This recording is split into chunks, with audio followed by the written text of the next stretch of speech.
AP మంత్రి గంటా శ్రీనివాసరావు కొడుకు మరో మంత్రి నారాయణకు అల్లుడు అయిన గంటా రవితేజ వచ్చే ఎన్నికల్లో ఎమ్మెల్యేగా పోటీ చేసేందుకు రెడీ అవుతున్నారా? ఈ క్రమంలోనే ఆయన విశాఖ జిల్లాలో ఓ నియోజకవర్గంపై కూడా కన్నేశారా?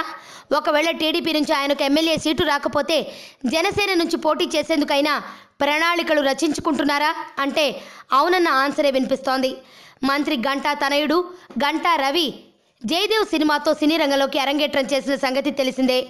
ఈ చిత్రం విడుదల సందర్భంలో చోడవరంలో విఘ్నేశ్వర ఆలయాన్ని దర్శించుకునేందుకు వెళ్లి తాను చోడవరం నుంచి రాబోయే ఎన్నికల్లో పోటీకి దిగవచ్చనే అభిప్రాయాన్ని వెల్లడించారు.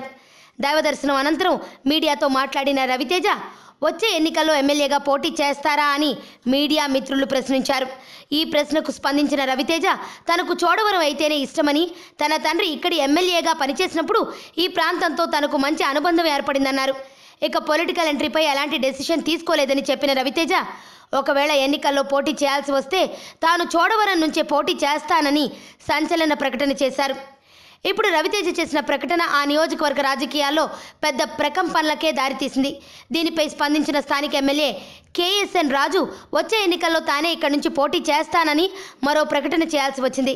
ఒకవేళ టీడీపీ టికెట్ దక్కని పక్షంలో రవితేజ జనసేనలోకి మారి జిల్లాలో తాను కోరుకున్న నియోజకవర్గం నుంచి పోటీ చేసేందుకైనా వెనుకాడడం లేదని సమాచారం.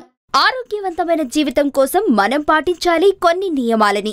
చిన్ని చిట్కాలతో చింతలేని జీవితాన్ని ఎలా గడపాలి అనే దానికి వీక్షిస్తూనే ఉండండి మన ఆరోగ్యం యూట్యూబ్ ఛానల్. మరిన్ని ఆరోగ్య సూత్రాలకు సబ్స్క్రైబ్ చేసుకోండి.